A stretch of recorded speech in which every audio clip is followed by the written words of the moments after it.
The old house stood on a hill, dark and mysterious. It loomed over the town like a watchful giant. The wind whistled through broken windows. The paint peeled from the walls like scabs from a wound. It was a place of whispers and shadows. Emily loved mysteries. She devoured books, especially spooky ones. So when she saw the old house, she knew she had to explore it. Her parents warned her, "Stay away," they said. "It's dangerous." But Emily couldn't resist. She had to see for herself.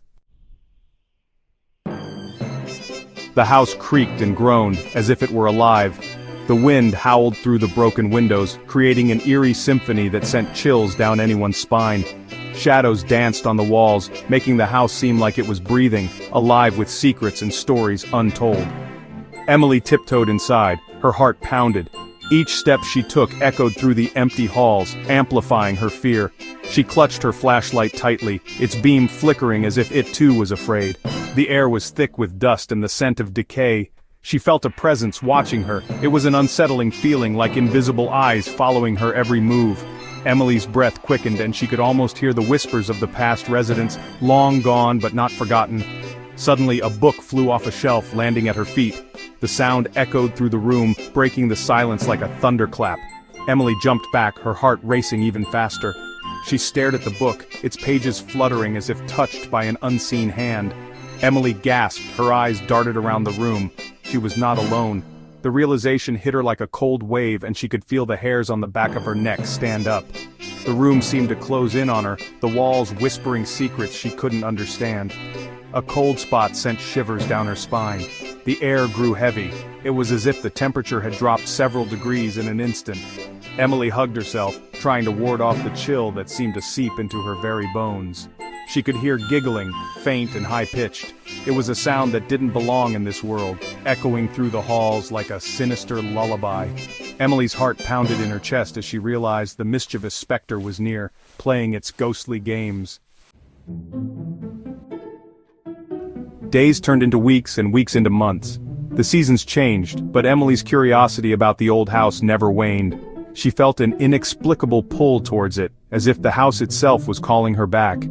Emily kept returning to the house, each visit more determined than the last.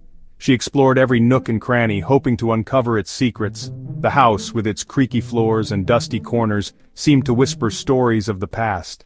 Each time, the ghost played tricks on her. It would move objects, create eerie sounds, and sometimes even appear as a fleeting shadow. But Emily was not afraid. She sensed that the ghost was more mischievous than malevolent. The ghost's antics were almost playful, like a child seeking attention. It never felt mean, just playful. Emily began to feel a strange bond with this spectral presence, as if they were both searching for something. One day, while exploring a seldom-visited room, Emily found a loose floorboard. Her heart raced as she pried it open, the wood creaking in protest. What could be hidden beneath? Underneath was a small wooden box covered in dust. She carefully lifted it out and noticed a note attached. It read, "For the curious." Emily's hands trembled with anticipation as she opened the box. Inside was a silver locket, tarnished with age but still beautiful. She gently opened it, revealing a tiny, delicate picture inside. The picture was of a young girl, her eyes wide with innocence and curiosity.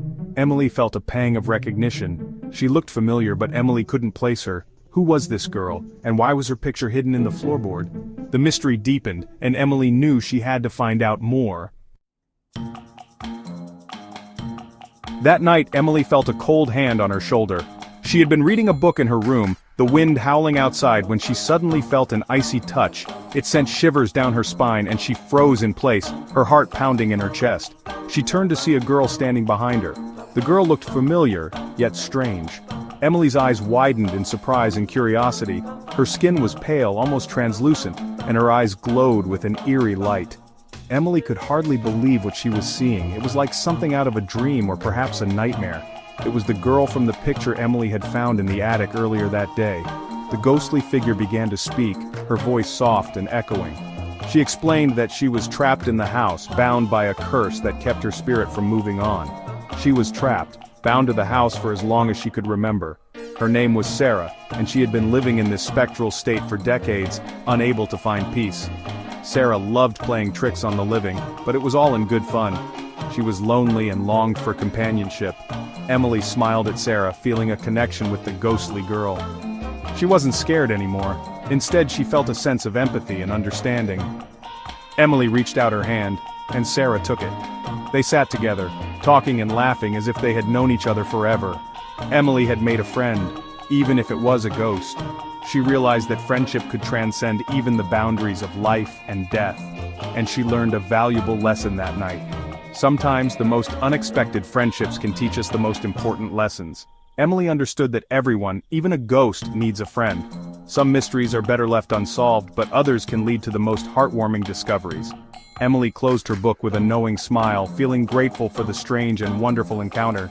In the end, Emily and Sarah's friendship blossomed, proving that even in the most unexpected circumstances, true friendship can be found. They spent their days playing and laughing together, creating memories that would last a lifetime or perhaps even an eternity.